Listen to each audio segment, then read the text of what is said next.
Welcome to Take 5 Action, brought to you by the Forest City Film Festival. My name is Matthew Downs, and this is a podcast about some people who inspire me and the movies that inspire them. As a young filmmaker, movies have made their mark on my life. And I believe that our favorite films can inspire us to dream bigger and even change the way that we look at the world. When I look up to industry professionals, I wonder what movies have inspired them to the heights that they've reached. So join me in conversation with creatives as we discuss the 5 movies that define their careers. This is Scene 1, Take 5, Action.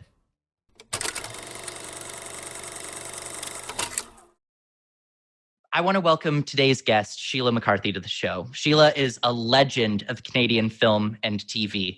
And Sheila's an actor that I really deeply admire for her very unique and charming screen presence. Something that I really love about Sheila's acting is that whenever she's on screen, you can tell that she is just in it. She is captivated by everyone else and she's in the moment.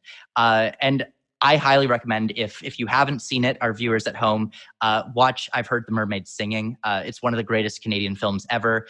And Sheila delivers just an amazing performance as the main character, Polly, in the film, who is just a very unique and charming and just strange person who is just such a fascinating character. So watch that if you haven't. I've Heard the Mermaids Singing. It's wonderful. Sheila also recently featured in season 1 of The Umbrella Academy, which you may have seen on Netflix, and had a lead role in the horror movie Anything for Jackson, which just came out last year. So thank you so much for joining us today. It's an honor to have you here, Sheila. Thank you. I'm thrilled to be here. Awesome. Well, before we begin, I just want to get like a little bit of a story from you just to kind of warm up into this. So we're all missing movie theaters. I mean, personally, it was my place of refuge. I would love going to the movie theater pretty much every week. And obviously we can't do that right now. So I'm just reminiscing a lot on some of my favorite movie theater stories. Do you have any like memorable moments at the movies that you can share? What completely comes to mind is a billion years ago. I think it was one of the first years of the Toronto Film Festival, which was called Your Festival of Festivals. My younger brother, who's a composer in LA now, but he was very young. I think he was in college at Humber studying music, got a job as an usher at your Festival of Festivals. And he has a lot of chutzpah, and he wormed his way into Bette Midler's limousine. I don't know how he did it, and guided her down the aisle like he was her new best friend in the movie theater. I think it was at University and Avenue Road, the University Movie Theater, which is sadly no longer. And as though he was Bette Midler's best friend, which was so telling of who my brother is. And I remember thinking, how did he do that? He was just a lowly usher. But, you know, that theater was beautiful, and it was such a celebration of film that night. And there was my brother, arm in arm with Bette Midler. I think the movie was Beaches. I'm pretty sure it was. Or I haven't seen that one, but I love Bette Midler. Like Janis Joplin. Yeah, Not a Star Is Born. Anyway, there he was, Bette Midler's best friend. So that's incredible. And Tiff always has such amazing moments like that. Yeah, I mean, I miss the movie theater too. It's, you know, I always forget. And then you sit in a movie theater and you think, this is why we come here, for the big experience. Movies are just so much grander and better, and, you know, go into your senses when you're sitting in a movie theater. Yeah. Mm-hmm. I totally agree. And it's just an experience that, you know, I'm missing. I'm really, really missing. I find that when I'm watching movies at home, I get distracted so easily. And, you know, there's just something about being there and, you know, just focusing in on a movie when there's nothing else there. Yeah, I totally agree. No laptops and cell phones on our laps at the same time. Exactly. There's nothing else you can do. You're not thinking about chores. You're not thinking about, you know, what's for dinner. No, there's no duty. You're just watching, and it's all you have to do. Yeah. Absolutely. So without further ado, we're going to jump right into the podcast for today. Okay. Now, this podcast is Take 5 Action. And the way this is going to work is Sheila has given us 5 movies. And these 5 movies kind of correspond to different moments in Sheila's life, different points in time, and different points in a career. So each movie has a category, and we're going to go through each of them. I've watched them all this week. I don't know if you've recently rewatched any of them, but we're just going to chat about some of the movies of your life, Sheila. Okay. All right. So the first category that we gave you was inspiration.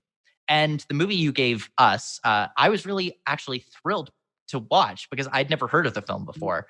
And that's why I really love doing this show, because, you know, I've reached a point where I'm like, have I heard of everything that there is? Have I seen most stuff that I'm going to enjoy? And the answer is no. There's always more to discover. So this first film was a really great discovery for me. So the film that you gave for inspiration is The Trouble with Angels, which is a film from 1966, directed by Ida Lupino. And it's just a wonderful movie. Yeah, Sheila, actually, for our viewers, because for me, I didn't know what this was about. I didn't know anything about it. Could you describe what is The Trouble with Angels? You know, on the surface, The Trouble with Angels could be kind of a sort of facile, light comedy about a private girls' school starring Haley Mills and Rosalind Russell, among other luminaries. But having been directed by Ida Lupino in Hollywood in 1966, which was a sort of a watershed moment for her career, it is actually, after watching it, a more important movie than just the kind of, you know, antics of 2 crazy girls getting into trouble at a private girls' school, which of course was one of my fantasies as a child too. And you know, I was raised as a Catholic, so the fascination of nuns for me was just all over the map. But on one level, it is just a wonderful comedy about 2 girls getting into trouble, and you know, but it's so infused with heart and sort of female-driven stories, and I think, I don't know if you felt this, but by the end, you're crying. It is an incredible tour de force performance by Rosalind Russell and Madeleine Carroll, her sidekick, and Mary Wicks, the phys ed teacher. I mean, it's just chock-a-block with strong female characters. And then there's Haley Mills. I mean, when I was a little girl, I just wanted to be Haley Mills. So for me, it's just the whole package. And it's an important film. I agree. I think it was so lovely to watch. It reminded me a lot of Lady Bird, actually, in a lot of ways. I agree. And I don't know if you noticed the sort of touches that Ida Lupino did, but, you know, when they were at the old age home and there's the students are all serving the lovely senior citizens their tea and cookies and cake, the whole room was infused with purple. Like the designer just went to town with lavenders and hues of purple. And for me, one of the most wonderful lines in the film is when Haley Mills turns to Rosalind Russell, because she's just, you know, she's going against everything, you know, about being disciplined and everything about being kind and all the, and she says to Rosalind Russell, I just want to die young and very rich. And it's yes, such a sense, and it's such a telling moment of a young girl trying to discover who she is. You're so right about the design of the film. Ida Lupino really had a hand in making it just so colorful, but in a way that doesn't feel unnatural to the story. And like the soundtrack, the music. Gorgeous. Just, I mean, I should just get the soundtrack. It's just all those themes over and over again in different ways of I think it was Jerry Goldsmith who did it. It was Jerry Goldsmith that did it. And I agree. The music really, really stood out to me. But yeah, I think it comes from probably, I don't know if I'd say my favorite era of films, but if it's not my favorite, it's close to my favorite. Oh, me too. And, you know, it's that kind of 50s, 60s, very colorful, like melodrama. Even though this isn't a melodrama, it's shot in that kind of way with and the you know, the graphics at the beginning, the animation at the beginning is so of its time, isn't it? Oh my goodness. It has this sort of like mod feeling to it as well. And there was somewhat of a sequel called Where Angels Go, Trouble Follows, that doesn't stand up even for a second. I think they tried to, but it's nothing compared to, it's not nearly, it doesn't have the heart that The Trouble with Angels does. I mean, I'm flashing back. I forced my daughters to watch it many times when they were younger, and they love it. They loved it. So when was the first time that you saw this film?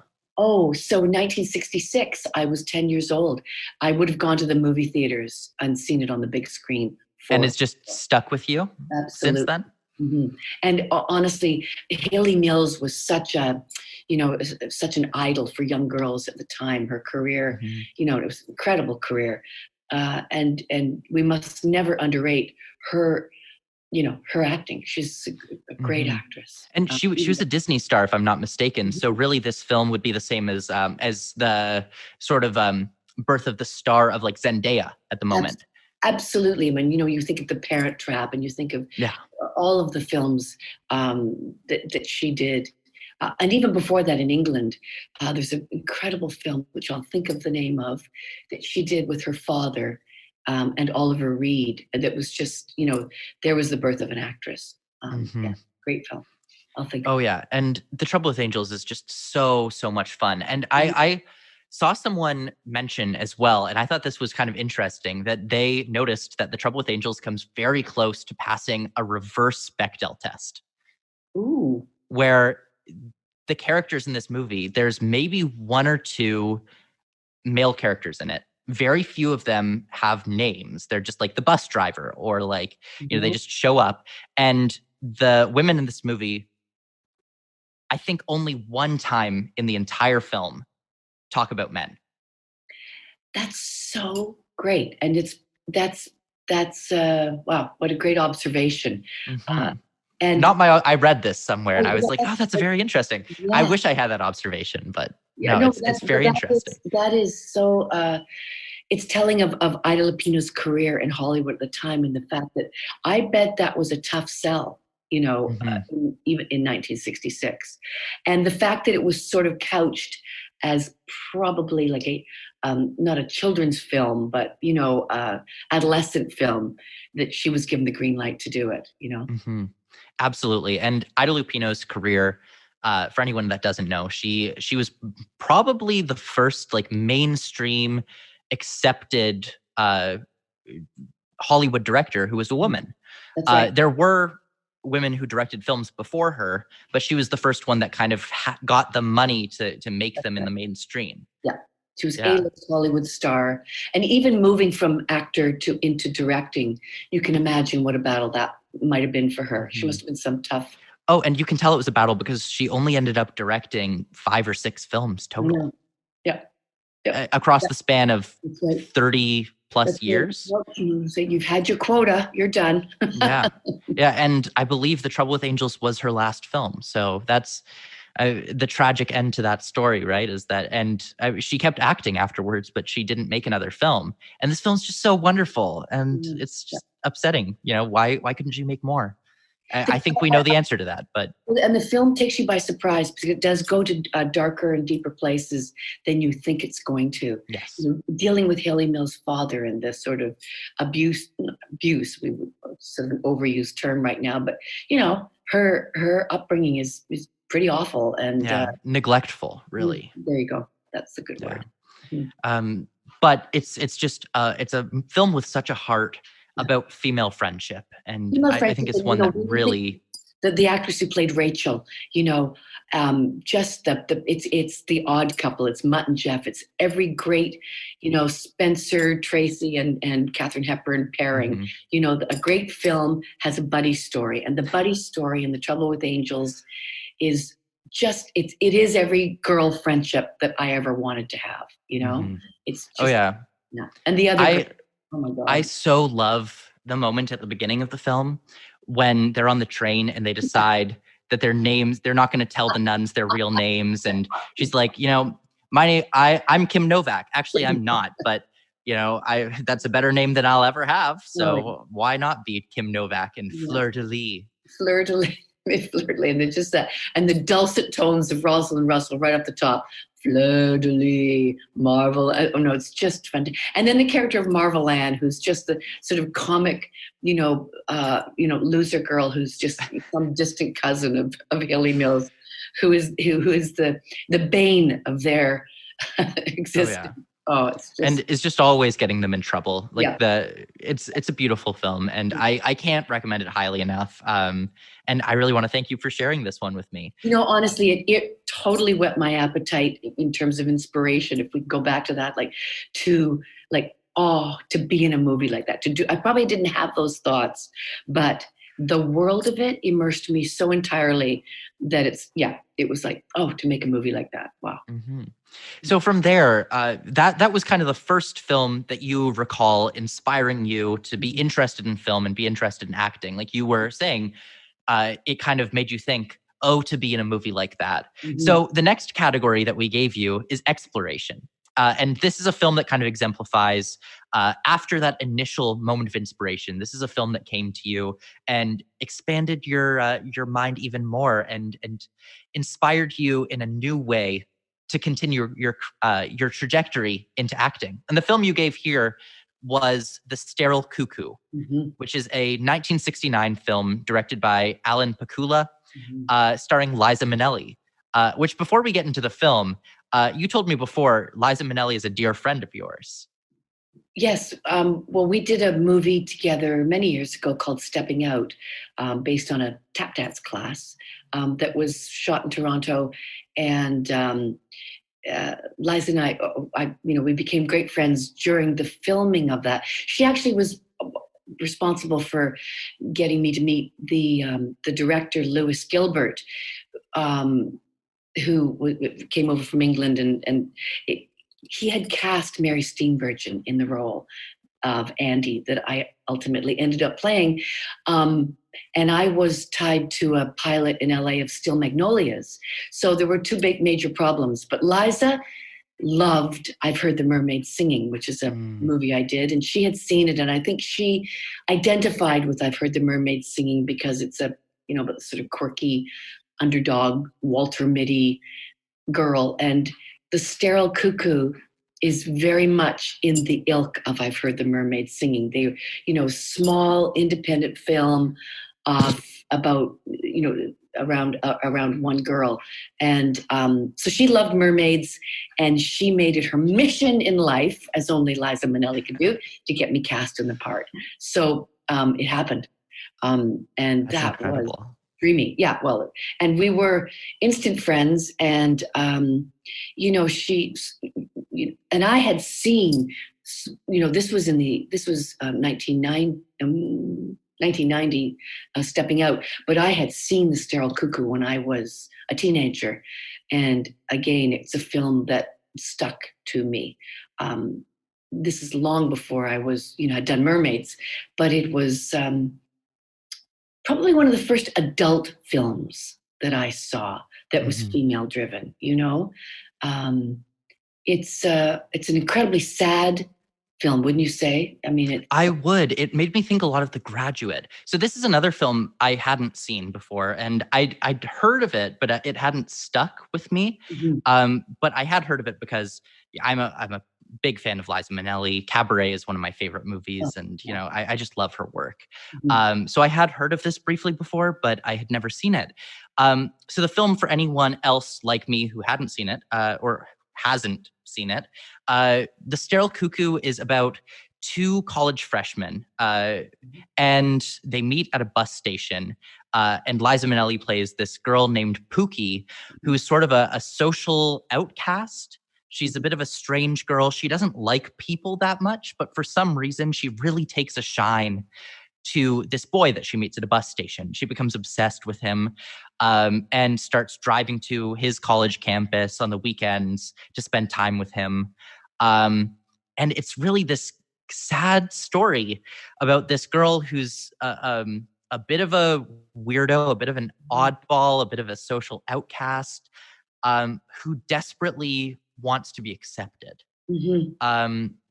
But she's also a bit of a compulsive liar. And it kind of gets them into their romance takes some twists and turns because she's a bit self-destructive along the way. But I don't want to spoil too much of it because it really is a beautiful journey and an incredible performance by Liza Minnelli, might I add. But it's just a film that I do agree. It's somber, it's sad. It reminds me a lot of The Graduate in a lot of ways. Yeah, and I think how it affected me was that it goes to the heart and inside, really teenage, the sort of teenage heartache of growing up and desperately wanting to be accepted. And she's so exaggerated as a character in terms of being a complete embarrassment around the norm, and we've all, when we're growing up, we all go through that. And it's hard to watch that movie. I think and her performance is so raw. I don't know if you recall, but that one phone call when she's so desperate, and it was one take, and I think Alan Pakula was, there was the Oscar nomination. I mean, it was just an incredible, open, raw wound of a phone call and a moment on film that I will never forget. So she really went there, but it is, I think identified in terms of exploring my own teenage angst and. Well, you mentioned as well, and this is an interesting connection here. You mentioned that Liza had seen your movie, I've Heard the Mermaid Singing, and had been really inspired by your performance in that and identified with your character. But you'd previously told me as well that when you first saw The Sterile Cuckoo, that kind of had inspired you in a way because you saw that character and you were thinking, okay, that's the type of character that I'd like to act. So in a way, you both kind of inspired each other because Polly is very much a Sterile Cuckoo type character. Well, I think I also identified with Liza in terms of, a physical thing too. She was the quirky, weirdo looking girl with the funny little haircut and funny clothes, and she was never going to be the girl next door. And really, I knew in my career that I was going to be in that niche as well, and I certainly was. And I have always embraced that. I think I've kind of grown into my face, and I realized, that time, you were either the pretty blonde, blue-eyed, Meg Ryan girl, or you were the best girlfriend whose heart was always being broken, and they're the best parts. So, just in terms of career, I recognized when I saw The Sterile Cuckoo, I thought, oh, that's maybe the kind of part I'd get cast in, and ultimately, I think I was right. Yeah, well, because I do see a lot of similarities between Polly in Mermaids and Pookie in The Sterile Cuckoo. I think Polly is slightly more successful at standing up for herself. I think she's a bit more of a mighty mouse. She's desperate, but she also, in the end, she the curator gets what's coming to her. Oh yeah. Well, yeah, Polly really fights for it. But in terms of The Sterile Cuckoo as well, it's just has this really neat feeling to it, this kind of new Hollywood feeling. So The Trouble with Angels, that only came out 3 years prior to this, but that felt like a movie from like old Hollywood. It had the beautifully animated opening title sequence, and it had that kind of Disney-esque comedy to it. And then here's a film that comes out 3 years later, and it's so quiet and somber. Yeah, I mean, the saturated colors of The Trouble with Angels. It's like all those great Doris Day movies, which are sort of couched in a lot of sort of innocence and what we want the world to be. Alan Pakula, his career, this was an edgier, small, the landscape of the movie, the soundtrack of the movie, it was so of an emergence of its time. I mean, you think back to, you probably weren't born in 1969, but the world was a-changing in 1969.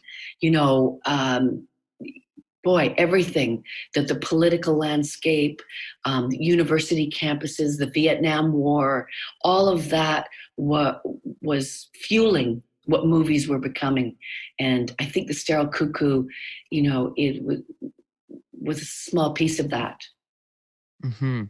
I totally agree. And I absolutely see that. And this is another one, again, that I hadn't seen. So I do really thank you for bringing this one to my attention, because it's a beautiful main performance. You can't imagine anybody else playing that part. Like Liza, it was just, which is tricky in a career, because people so identified her after that as Pookie in the Sterile Cuckoo. And, the same thing happened with me in Mermaids. You think, okay, so I remember going to Hollywood, and if I could just talk about my career for a minute, but it just said, oh, go ahead. You were Polly, and then, so now you're just going to play oddballs for the rest of your career. So it's always the trap. But, I say, bring on the trap. You know what I mean? I never minded. And I think for Liza, it launched her into film, but I don't think people knew what to do with her after that. There was one more movie, I Love You, Junie Moon, that was even stranger, that she did after that. It really wasn't until Cabaret where she, hit the mainstream. Because Sterile Cuckoo was not a mainstream film. It was never meant to be, Yeah, it's a small, very independent movie. It actually reminds me of the thought that I had while I was watching it. Is it feels like something that would not be out of place in like the Sundance lineup now. It's a total Sundance movie, right? It's two young characters growing up, falling in love, and learning things about themselves. And it has it sort of seems like a Canadian film, you know what I mean? Because because we're so used to doing low budget, bare bone movies here. If it had been made in Canada, one wouldn't be surprised, because there's no glamour in it. It's there's no Hollywood shine to that film. Absolutely. Intentionally. But it's a great exploration of this. It reminds me of another movie that Isabelle Huppert did, which I should have put on the list, but it's okay. Sterile Cuckoo takes care of that, called The Lace Maker, about Isabelle Huppert. It was her first French film, and she plays this girl who falls in love with the wrong guy, and he is so embarrassed by her, the way Pookie is in Sterile Cuckoo, that ultimately he breaks up with her, and she goes into an insane asylum and dies of ennui. It's an incredible film. Probably early 70s, yeah. But it has the same tone as Sterile Cuckoo, Lace Maker. Great film. I'll have to add that to the list. Class too, isn't it? It's about sort of the university, elite crowd, and then somebody who's not quite ever going to fit in to that world, and who doesn't want to fit in. No. Right. She really desperately wants to carve out her own world and just live in it. That's right. And it's just never going to work. So the next category that we gave you was motivation. So this is a film that kind of helped you get the motivation to push through and break through into the industry. Now, I think that that we took this in a different direction with the movie that you chose, because this movie, you said, exemplifies motivation in general for you and has motivated you not just in your career, but through your life. And I think when you find out what the movie is, it'll absolutely make sense why, because the film we're going to be talking about for motivation is To Kill a Mockingbird. Beautiful film, of course. Beautiful story, beautiful book. One of my favorite books ever written.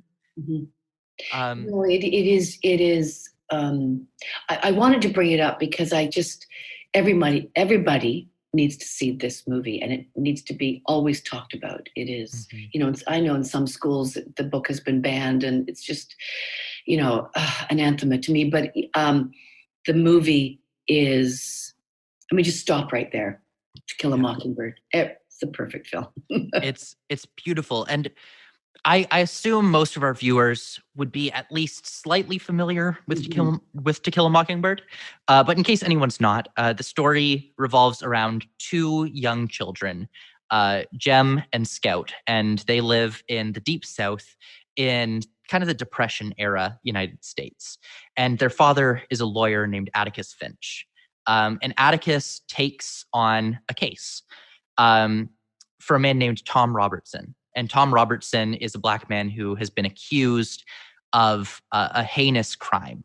And of course, in that time and even currently in the United States, the justice system is rigged. But it's really a film about honor and about growing up and about learning the right ideals at a young age. And it's such a beautiful story because not only is it about civil rights and that issue, but it's also about childhood. And that's what makes the film so special to me, and the story and the book in general. It's all about childhood and growing up right. It is. When the movie opens, Elmer Bernstein did the score for it. Beautiful music as well. Which I have on a track that just everyone needs to download that music. It's so evocative of an innocence and childhood and Americana. Like, it's just the most exquisite score. And when I need to get emotional in a scene, that's what I listen to. Like, it is, and when the first strains of that score starts in the film and you hear the voiceover, which is used so sparingly, of Macomb County, it was Macomb County, Sleepy Town, and you meet the children. The thing that I love the most about this movie is the juxtaposition between the absolute outrage of what's going on in the town and the children observing it, the children watching it, and through their eyes. And I don't think you'll find three better performances in a film of Gregory Peck, and especially the little girl playing Scout. I can't remember her name, but it's an exquisite film, and it motivates me in terms of always hoping to do films and that are important, and that film is mightily important. Absolutely, And it also has the magic of childhood, like the whole Boo Radley story, the ghost that lives down the street. That whole exploration of childhood set against the backdrop of the court trial of Tom Robinson is unparalleled. It's such a beautiful film, and it's really. I totally agree with what you're saying about motivation. It motivates you in a way to think about things that matter. It's a story that really does matter. And even though, yes, it is this coming of age story, and it's about these children running around and playing and hiding things in tree stumps and imagining this ghoul that lives in the old dark house down the street. It's also this story about kind of the helplessness of childhood, right? Like Scout and Jem are so angered and confused by what's going on because they know it's not right, but they can't do anything about it. It really, it really, like what you were saying, it does inspire you to think about stories that matter and think about stories that don't seem like they matter in a different lens, right? Yes, and I think that, it's 50 years ago, nothing's changed. So that movie is timeless, and it's outrageous that so little has changed. But it's also about the power of childhood, too. When those two show up at the courthouse and, hey, Mr. Cummings, and those men leave. When Scout asks them how their boy is, it is um, it's the innocence of those two children set against the corruption of what's going on is it's a breathtaking combination of filmmaking that, I know Harper Lee wrote one more book, and she, people say, well, maybe you have one good book. That was it. It was. It's an extraordinary film, and must be remembered and watched. Mm-hmm. So, does this movie continue to motivate you? Because when I was thinking of motivation, a lot of our guests have given films that specifically came to them in one moment in their career and kind of pushed them through. But for this film, it really sounds like this isn't just a movie that motivated you at one point in time, but continues to motivate you. I'm humbled by To Kill a Mockingbird. I'm sort of on the one side of the camera, and it is, I would say yes, it can, of course it continues to motivate, and I could watch it and do watch it more than once a year, and just to remind myself that that those movies are out there, and to aspire to look for those movies and be part of those movies. When you're in I'm in the career for the long run, it's not entirely possible, but to be a part of something like that, or something close to that, or something important would, is Mm-hmm. an ideal.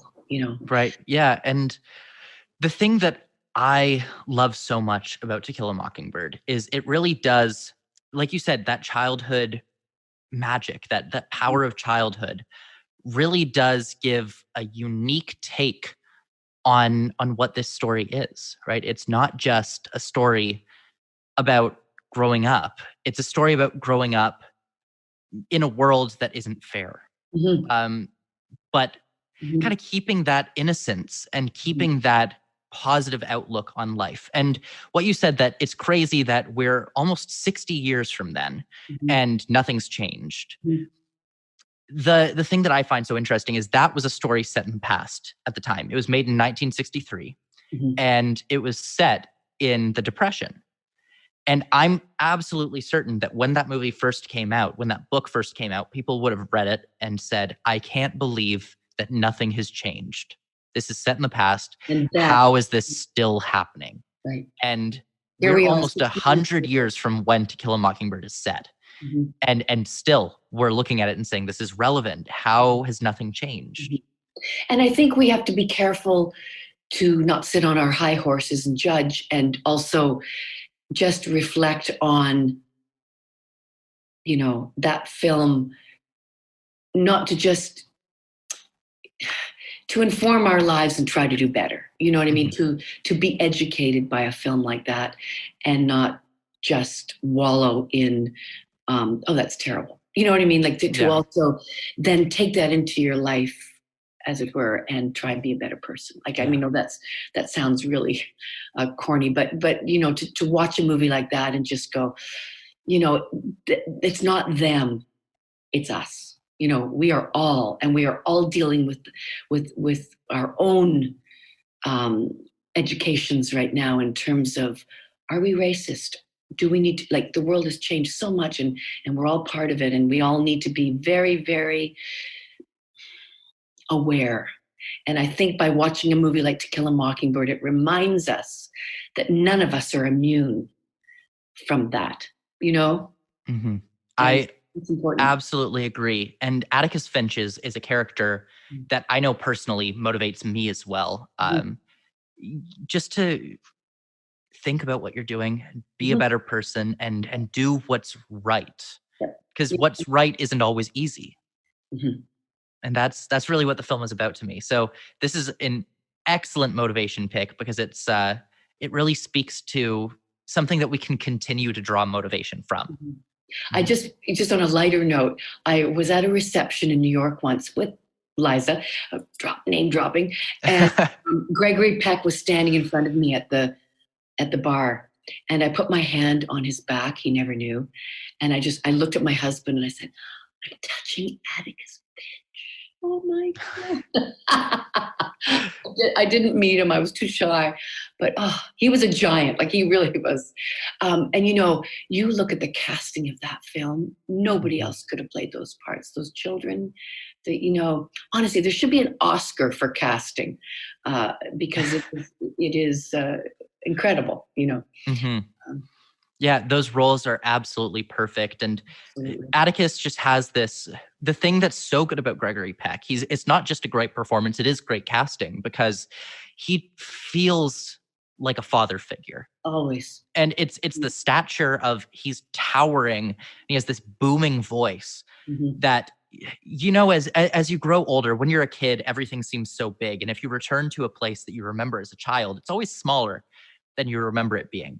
Yep. And with Gregory Peck, he is such a towering man with a booming voice. Absolutely. And it's almost like the way that we all remember our fathers from childhood, right? Like, absolutely. And I think for him, I remember seeing him in a movie where he played the bad guy. It was like, I don't want to see you play a bad guy. You Finch, like that. Maybe that was his, his typecasting. yeah, that's his Pookie, his Polly. He was desperate to play a bad guy. It was like, no, no.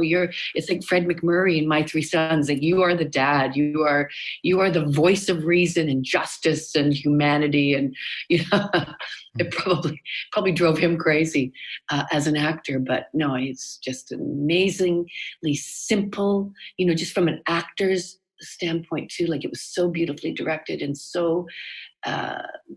It looked so simple, and it's not always. It's great script, everything about it.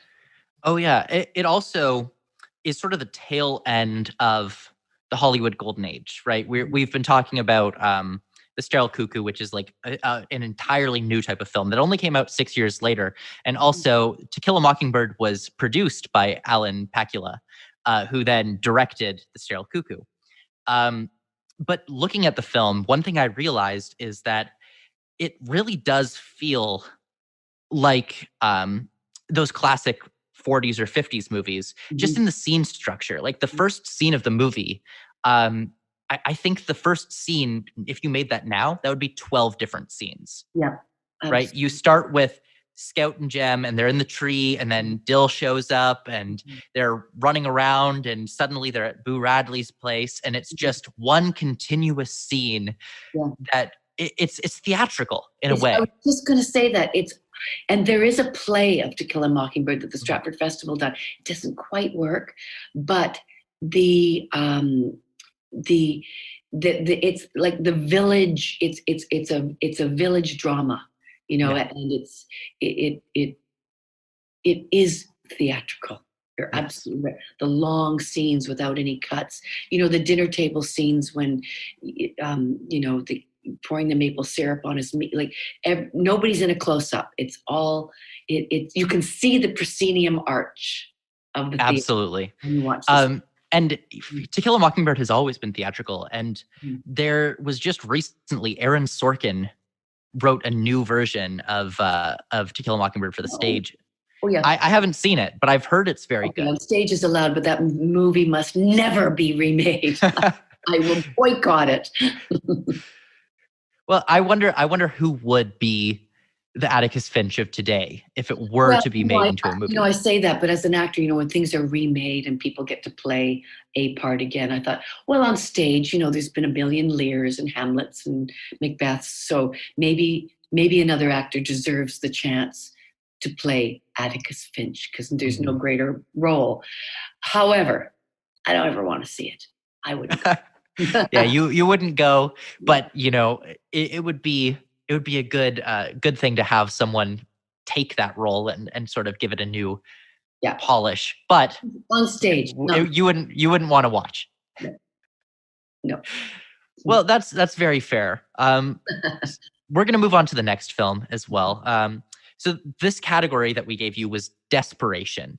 So desperation is representing a film that kind of came to you at a point in your career when you're wondering, is all of this work really worthwhile? And And the film that you gave us as well is not just one that kind of came to you at that point in your career, but it also is a film that exemplifies the word desperation for you, because the film is just so, well, you can probably describe it best. The film is Bridesmaids, which is a hilarious film, pretty recent. It's 2011 film, directed by Paul Feig, starring Kristen Wiig, who also wrote the script with Annie Mumolo. It's a wonderful film. It's hilarious. And I'll let you describe it, because I'm sure you'll be able to describe it better than I can. Oh, I don't know. You're doing so well. But Annie, Annie is the sort of quintessential desperate. Boy, I really go for the loser underdog. She's just, her best friend, Maya Rudolph. Oh, Maya Rudolph. I love Maya Rudolph. I mean, the whole cast, let's face it, is it's a tremendous ensemble. Female driven. I mean, I'm sure it was sort of like the guys get to do The Hangover. We're going to write a female version of with and they certainly, the grossness, the comedy, the larger than life characters. It is, the trip to Vegas, all that you could say is comedy gold. The script is comedy gold, but it's Annie's journey, sort of with her best friend, losing her best friend, and rediscovering herself, and really, really going into the depths of despair, down that rabbit hole as a 30-something woman at loose ends. She loses her job. She loses her. John Hamm is just the most hideous boyfriend in the whole wide world. And not a boyfriend, though. No. He refuses to be a boyfriend. Yeah, we can say it. We can say it. He's a fuck buddy, yeah. And that's what he calls her. Anyway, it is, on one level, it is a high romp comedy, but on the other level, not unlike, the movies we've been talking about, it is such an exploration of this desperate woman clawing her way into her life and trying to figure out what the hell to do against all odds. And, I watch this movie a lot, just in terms of, I do some writing, and just in terms of the writing and just what made this movie so important to me. Mm-hmm. And it's the characters, it's the story, it's the journey, it's Melissa McCarthy. Oh, and again, it's like, oh my God. And so you're laughing, you're crying, you're laughing so hard, and then you're crying. And that fine line between laughing and crying in a film, it is gold for me. That's my favorite kind of movies that take you by surprise. And, I sob when I watch that movie. I laugh, but I also cry hard when I watch that movie. Mm-hmm. So just in terms of, my career, I've had super desperate times in my career when I thought, what else could I do? And then I watch a movie like that and I think, to be in a film like that. I'm sure those women just wanted to stay in that movie and shoot that movie for the rest of their lives, mm-hmm. because it's an amazing tour de force. Well, and the thing is, most of them are friends as well in real life. So how much fun did they have? I remember when I was doing, just in terms, like I was working with Liza and we were doing Stepping Out, and we were doing the kick line, because it's a big dance thing at the end. And she looked at me and she said, I want to stay in this kick line for the rest of my life. And when I watch a movie like Bridesmaids, those women were feeling that way, that they mourned when it was over, Mm-hmm. They wanted to stay in that kick line. Yep. Yeah, and you can really tell. Oh, yeah. And it's such a well-written film, right? Like the character.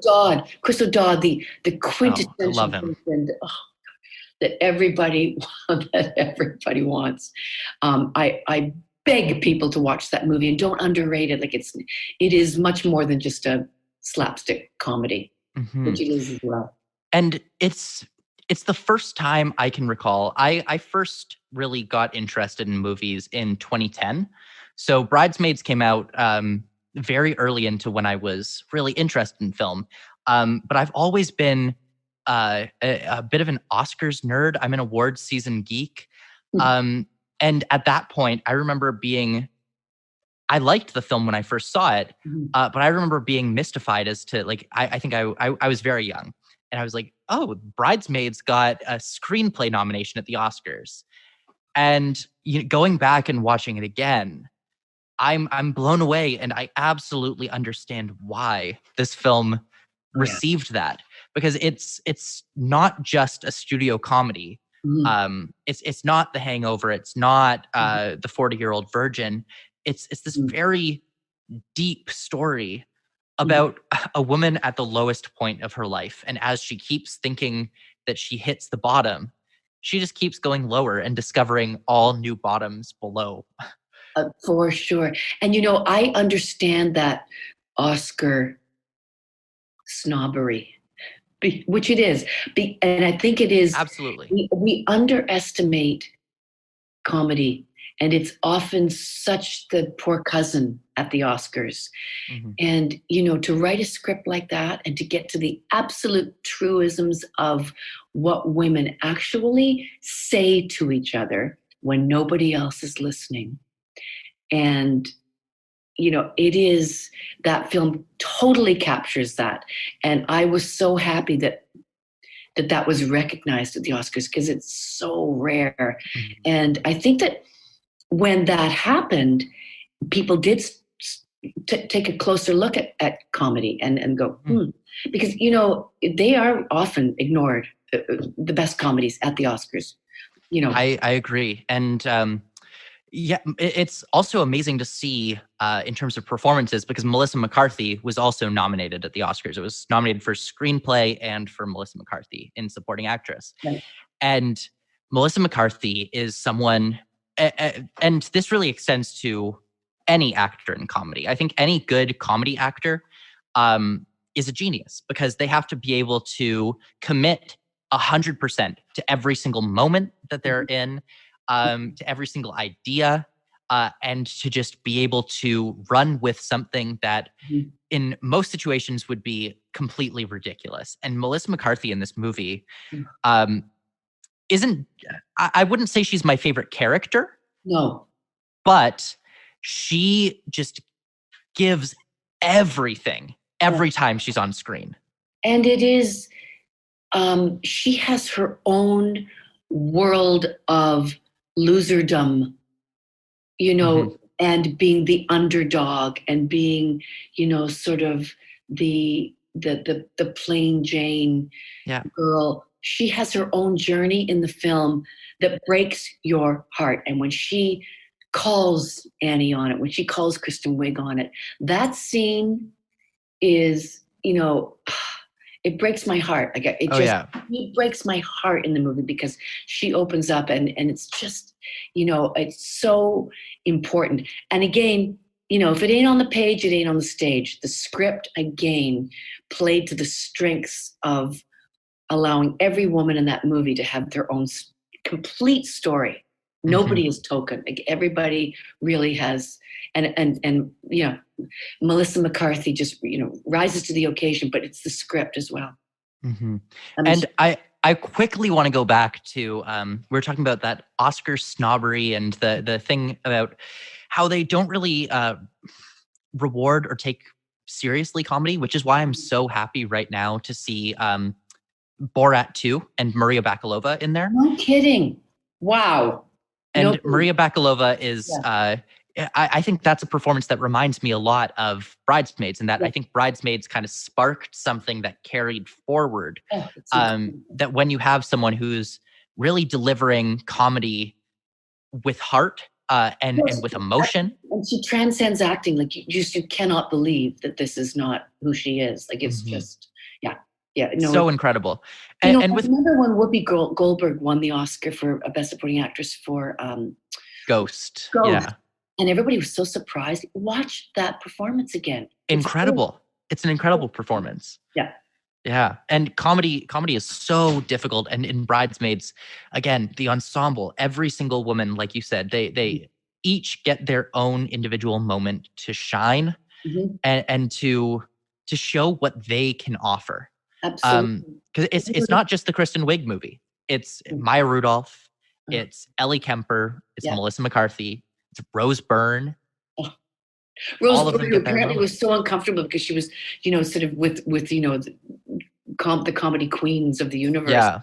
Boy, she holds her own. Like, it's just, And she's continued to hold her own because Yeah. she's consistently in comedies now, and she's always hilarious. Yeah. And that ensemble is so great. I think something that I also really love about Bridesmaids is it's not always a typical studio comedy, in the sense that the sense of humor that Annie Mumolo and Kristen Wiig have Mhm. is very absurd. It is. I think a lot of the best scenes in the movie, at least for me, are the scenes where, like, everyone always thinks of like the dress shop scene as one of the funniest scenes in the movie, and for me, that scene's funny, but it doesn't rise to the heights of like the plane scene. The plane to Vegas Oh. is so funny because it's just so Yeah. spontaneous and strange and hilarious. It is, yeah, and it's for some comedians who are used to doing sketch comedy, and which is another beast entirely. The fact that these women were able to be in this film, and it's sketch, but it's also they sustain, and that is, not every comedian can also tap into heart. Like, so it is, that the Paul Fig, who directed it, really captured that. Like, he there's not a single performance that is, sometimes I see comedians in film and there's an earnestness about them trying too hard to be dramatic or something. Sometimes I found, if I may say, Robin Williams slightly earnest when he was trying to be serious, and it doesn't always work for me. But in this film, they were all Meryl Streep, as far as I was concerned.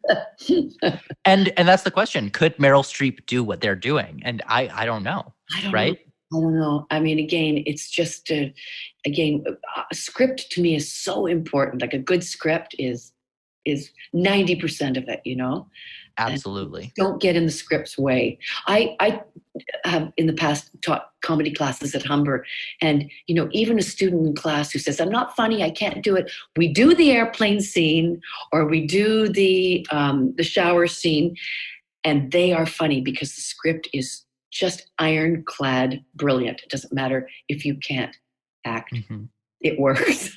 I'm telling you. Have you seen, because Kristen Wiig and Annie Mumolo just wrote their second screenplay. Have you seen Barb and Star Go to Vista Del Mar yet? No, I've heard, my daughter saw it. She said, it's mixed. She said, it's no Bridesmaids. And I thought, oh boy, I had really high hopes for it. I have not seen it. I still recommend it because I think it captures a lot of, it doesn't have the same heart as Bridesmaids, because Bridesmaids is absolutely a movie that has that heart and has that ensemble where everyone gets that moment. This one is just more absurdity. Yeah. It feels like Kristen Wiig and Annie Mumolo wrote a first draft and just said, all right, that's it. It's perfect. We're just going to go for it, because otherwise we'll edit out some of the best parts. Right. But it has that energy. I do recommend seeing it, but don't expect Bridesmaids. No, that's good to know. And Kristen Wiig can do no wrong in my life. Like, she is, I watch her all the time. I mean, she's a genius. Like, yeah, just incredible, and can do anything. So, yeah. So for the final film that we're going to be talking about, the category is appreciation. And appreciation is, now at this point in your career, you've been in some of the best Canadian films, some incredible Hollywood films. You are established in the industry. And so this is a film that you are looking at the moment and appreciating with the work that you feel you're currently doing in the industry. So the film that you gave is a horror movie from 2007 called The Orphanage. And I'll let you describe it. So what is The Orphanage about? The Orphanage is the journey of a woman and a child. Oh, it's so hard to describe. In an old orphanage, and it's it goes back and forth in time, and there are bumps and surprises, and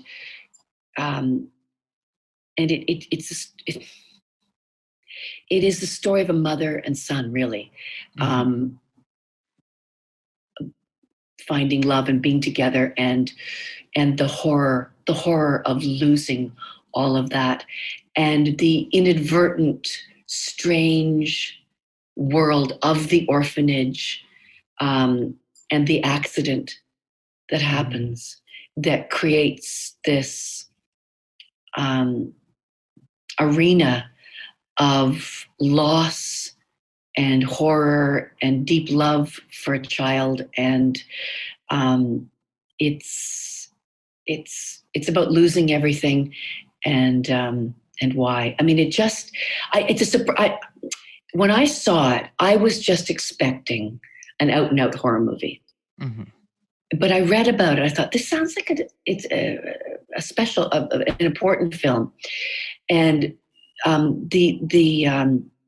it, like Bridesmaids, walks that line between heart and comedy. I have never seen a horror film that scared me so much, and I was crying at the end. I've never seen that combination in a horror film before. It is extraordinary. It's so full of heart, and the film, it really does. It follows a mother who she's moving back into the orphanage that she was raised in. That's right. And she hopes to reopen it. And her son is adopted. He's an orphan, and he's HIV positive. And he begins talking to ghosts. That's right. So it's a ghost story, and it kind of hinges on the creepiness of being in this old home and knowing that all the ghosts of the orphans that have died there through the years are still there and are talking to her son. And something terrible happened. Yes. There's that ticking clock where you know something terrible, and he wakes up every morning and says, "Can I wake up now?" It's just such a shockingly surprising film that takes you to places that I did not anticipate. It's got all the chills and bumps of a classic horror film, but it's so much more than that. And her performance, her name escapes me, and I believe it was nominated for Best Foreign Film or won.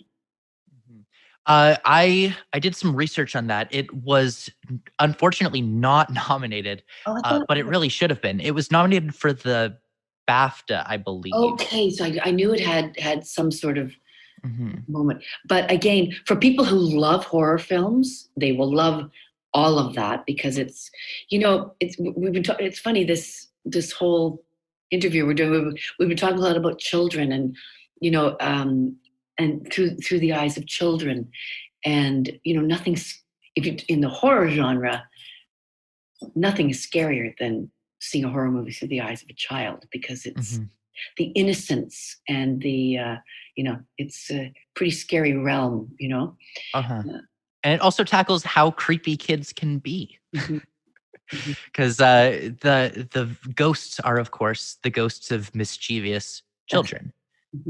And they want to play, but their version of playing can be quite shocking. It's, but what you said, the film would be so satisfying as a horror fan, but even as someone who doesn't really like horror, and I wouldn't say I'm the biggest horror fan, but I'm not averse to horror. But definitely, when I go into a horror movie, I'm looking more for atmosphere than to be scared. Like, I don't love being scared, but I love horror movie aesthetics. Like, I love that whole gothic feeling, and this is just dripping in gothic tones, and it's really shot in black and white. I know it's not, but it just feels it is. I totally, it feels like a fairy tale.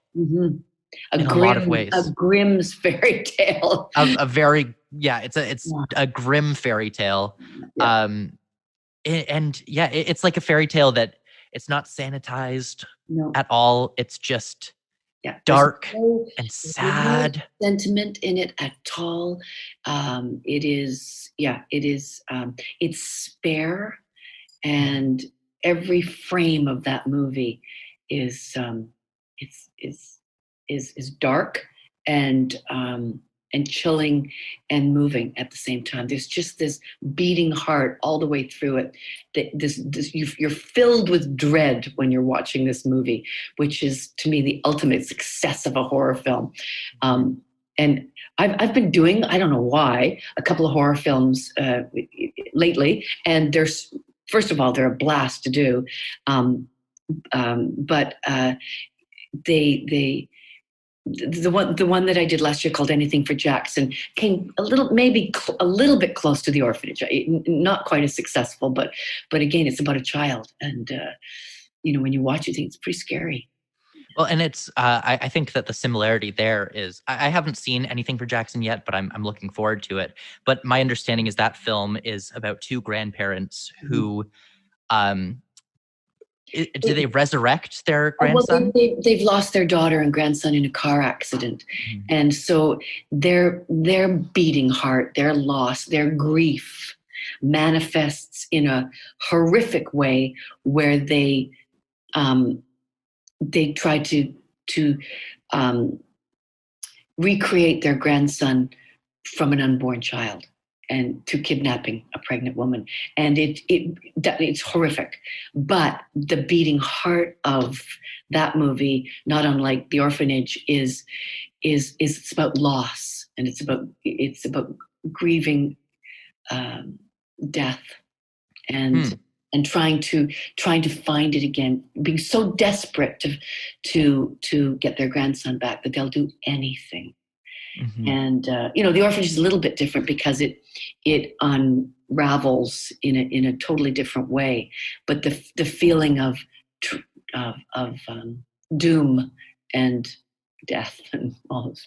Yeah. Well, and it is a film about loss, and about a mother who would do anything to get her child back. Right.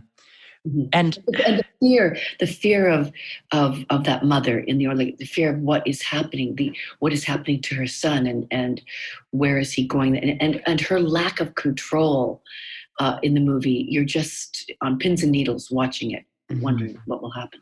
Absolutely. It's produced by Guillermo del Toro as well, who didn't direct it, but that feeling of, Guillermo del Toro is one of my favorite filmmakers, and that feeling of blending fairy tale with horror, with when you think of Pan's Labyrinth, emotion. Yes, Pan's Labyrinth is where I was going with that. Exactly, and you think that that was probably why I watched The Orphanage to begin with, because, and it is that Grimm's fairy tale that he is terrible, spooky. Yeah. Very, very, very spooky, but extremely beautiful at the same time. And hard to do, and I think in terms of every great film, it is always about the story. And Norman Jewison said that once. He said, just find a story with a beginning and a middle and an end. Tell a story. And the story of The Orphanage it's a good story. It's a good original story with an ending that you just can't believe happened. It's so common, so usual that something like that could happen, that would create this chain reaction of horror and loss. And that's good storytelling. It's a mystery that kind of spirals out from the center. There's a very simple solution, and everything else just spirals out, and it creates this spider web of terror. It makes me think of, there's a lot of other horror films that have come out in the past 10 years. And I was talking about this with some people recently, that horror has seen a bit of a revolution across the past decade. Because before that, I mean, there's always been good horror films, but there haven't been really emotional horror films before. And I think The Orphanage might be the first really emotional horror film, a film that not only set out to scare its audience, but to move them. Absolutely. And it reminds me of other films. about mothers experiencing grief and finding horror from that. Like, have you seen The Babadook or Hereditary? Hereditary. Now, I watched the Hereditary hoping for the same emotional experience that I felt when I watched The Orphanage.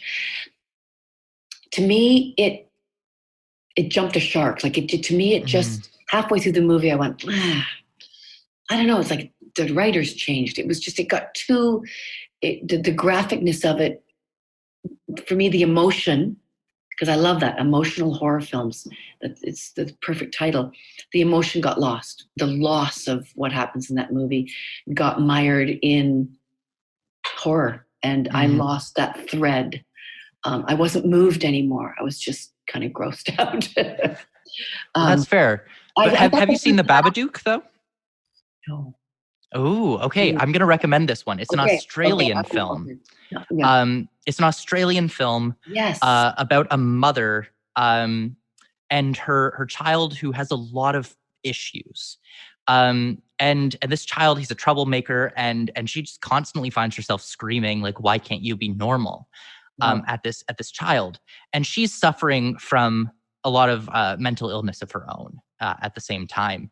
And while the film isn't necessarily about loss, it is very much about mental illness and about mental health. And this main character, this mother, she finds a storybook that basically summons a creature named the Babadook that lives in the darkness. And kind of haunts her mind. Wow. It's a very scary, very dark film. But the entire thing, it's using a monster and a creature of the shadows to tell the story about depression and anxiety, and this creature that lurks in the back of her mind constantly. Wow. I definitely recommend it. It's a pretty recent film from Australia, directed by a woman named Jennifer Kent, who is someone that I'm very excited to see where her career continues to go. But I really recommend it. It won't be the same level of emotion as The Orphanage was, but I reckon it would give you a little bit of that same feeling. Great. I think in terms of like another one I'm thinking of, Sixth Sense. Like it had that emotional pow, again about a mother. You know what I mean? And the boy. That movie was fairly successful as an emotional horror film, wouldn't you say? Absolutely. That's one where I think it uses horror more as an aesthetic than it is, because it never scares. I don't think. I don't remember being scared during that movie, but I remember being moved. I remember the camera panning over, and before Bruce Willis is shot, and just that person standing there in the bathroom, like it was pretty breathtaking. That movie horrified me. I found that very scary, but I agree it was way on an emotional level. Yeah, absolutely. So you're saying that The Orphanage has really inspired you at this point because you are doing horror. I just want to hear, what's your take on acting horror? Because we're talking about these performances and these incredible women who are playing these lead roles. Are you finding any difference in acting horror from acting a comedy or acting a drama? No. I mean, again, it's always about the story, and it's finding the truth of the story, and they're just, that as an actor, that's just a great playground, to be in.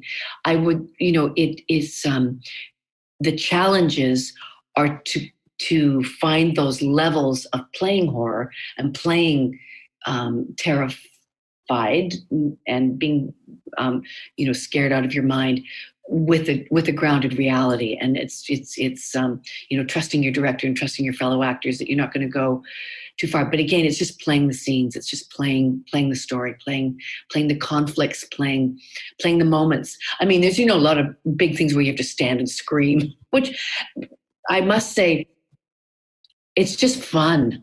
It's just really, really fun. It's not hard. Doing comedy is often much harder than doing those big, dramatic, scary movies, because it's, the crew are never laughing, and you're just, playing comedy is very tricky, and trusting that take after take after take is going to still land, and that the blow will be there at the end, and you're not phoning it in. But horror films are just a blast. Like they're just fun. Mm-hmm.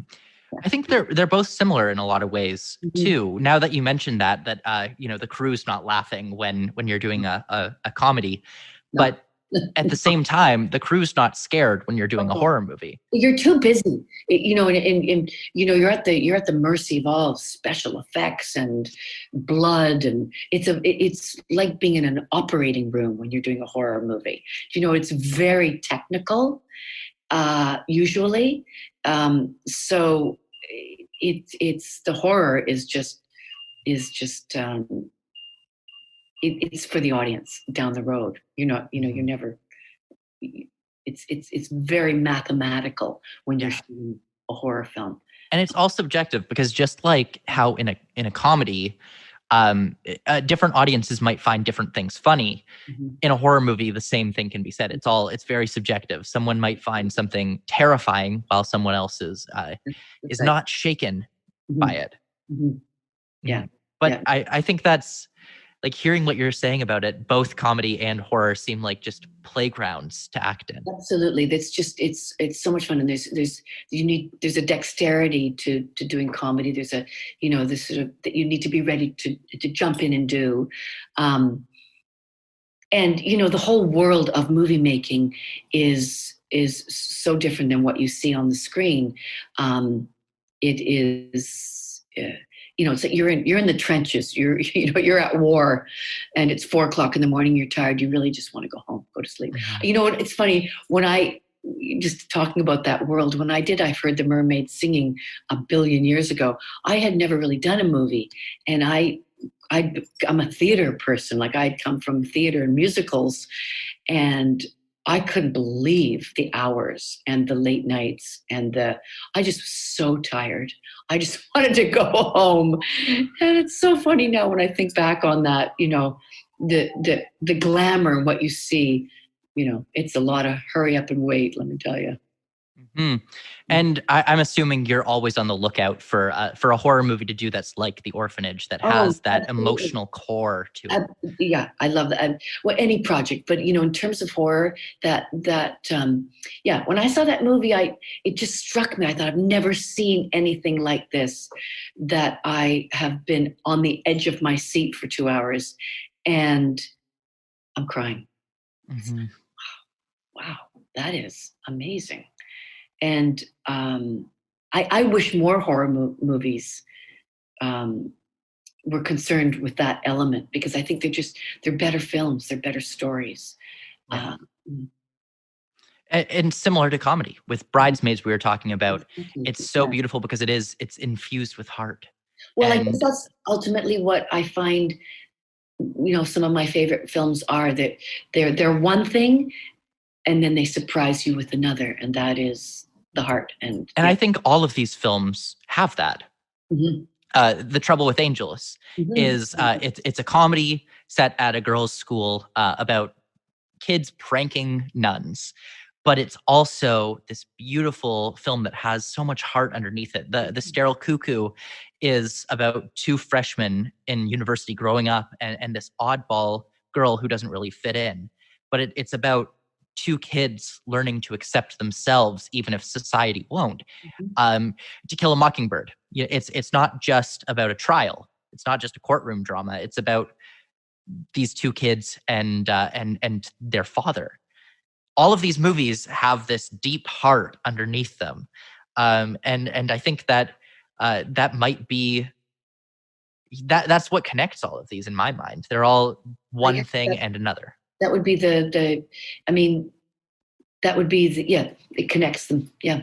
That's what is important to me in my life and in movie making, in filmmaking, is I want to be moved as well as, amused and horrified, or or have a learning experience.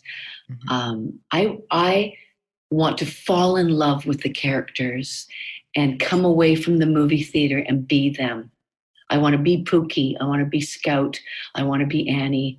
I want to be Rachel and Mary in The Trouble with Angels when I come out of a movie theater. That's to me the success of a film. Mm-hmm. And with that, I think we're coming to the end of today's podcast. And I want to thank you so much for taking your time and coming to hang out with us for our season finale. And before you go, we always end every episode with a question. And it's a different take on a classic question. So I want you to imagine a scenario. Mm-hmm. You are on an 8-hour flight, transatlantic flight, and you are in the middle seat. Now, anyone, alive or dead, it could be fictional or real, who are the 2 people you would most want on either side of you? Oh my goodness. And they have to be famous. They have to be famous. They don't have to be famous. They could be anyone. Anyone, alive or dead, who you would want to spend. Now, this is tricky because it's not the dinner question. This isn't just about who you'd want to spend time with. Mm-hmm. This is about who you'd want to be uncomfortably squished with in a kind of uncomfortable environment for that kind of period of time. Like, for example, you might want to talk to, let's use the character from Trouble with Angels, for example, Haley Mills' character in The Trouble with Angels. You might want to talk with that character, but you wouldn't want to be stuck for 8 hours beside that character. Or likewise, Kristen Wiig might be someone that would be incredible to have a dinner with, but might drive you a bit cuckoo on an 8-hour flight. I don't know. I think Kristen Wiig would be a good one. I think she would. I would say Maya Rudolph. Maya Rudolph, that's great. Does that have to be somebody from my 5 films? It can be anyone ever. Anyone ever. He's just coming to mind, but Ricky Gervais. I would have Maya Rudolph. How about that? 8 hours. I'd be exhausted. But that's good. It would keep things so interesting. Yes. And I mean, Maya Rudolph has this presence that I think is so comforting. And that warmth, and that she's just, oh God, I just love her. So I think she's someone I'd want to talk to for 8 hours. Yeah. And Ricky Gervais, I would just adore climbing over him to go to the bathroom. And he'd make very snarky comments every time. Yeah. No, I think that would be right now off the top of my head. Top of your head? They would be my picks. They're your seat sandwich? My seat sandwich, yes. Well, thank you so much. And before we let you go, Sheila, is there anything that you're working on at the moment? Is there anything we have to look forward from you in the future? Well, I'm very hopeful that my daughter Mackenzie Donaldson, who is a producer, director, she worked on Orphan Black and Snowpiercer as a director producer for a long time, and she's hoping to film a movie, a horror / survivor apocalyptic film called Whimper in late summer that she has invited me to be a part of, and I don't even have to audition. And so I'm really very hopeful that it's a really great script that we'll probably shoot in Sudbury. So, we're in tricky times with COVID, but, the industry is barreling along, and that we're close to being greenlit for that one. So it's called Whimper. That's really good. Well, best of luck. That's incredible. And Mackenzie is extremely talented. I've seen her short film, Little Black Dress, which you were also great in. And that was a excellent short film. So best of luck with getting that made. And I can't wait to see it. And being bossed around by my daughter, what could be better? Yeah, exactly. Right. So Is there any way, are you on social media? Is there any way that we can follow you or see what you're up to? Yeah, I'm kind of a Luddite when it comes to all those things, but I must try to be posting more. My daughter's telling me, Mom, you got to post more. But yeah, I'm on Facebook and Instagram and all that stuff. Yeah, I don't tweet as much as I should. But Well, great. We'll have all of that information in the show notes. And thank you so much for joining us. Thank you so much. This was really fun. What a great journey. And cut. That's a wrap for Take 5 of Take 5 Action, which means it's also a wrap for our first season of this show. Thank you for joining us on this incredible cinematic journey. Also, thank you to our guest, Sheila McCarthy, for joining us today. You can head over to our show notes to find her socials and any other information on Sheila. Be sure to head on over to FCFF.ca for some extremely exciting news about the film industry in Southwestern Ontario. We also have a very exciting Screenwriters Lab available this year, and our biggest pitch at the FCFF yet, including a $50,000 prize for anyone across Canada. All that information and more is waiting on FCFF.ca, with some very exciting announcements to come. Be sure to subscribe to Take 5 Action wherever you get your podcasts, especially so that you can be aware when our Season 2 comes out. We'll be coming out with Scene 2 of Take 5 Action this summer of 2021. You can also follow our socials at FC Film Festival on Instagram and Twitter for any more information on this show. Take 5 Action is produced in collaboration with the Forest City Film Festival. And a major thank you to our producer, Nandita Dutta, for making all of this happen all season long, as well as our media consultant, Keith Tomasek, and our editors, Juliana Estrada and Jeffrey Bremner, and all of our partners at OI Art. And, of course, our biggest thank you goes to you, our listeners. Thank you so much for tuning in all season long, and I cannot wait to share with you what we have cooking up for Season 2 of this show. As always, my name is Matthew Downs. I'm the host and creator of this show, and I can't wait to see you at the movies.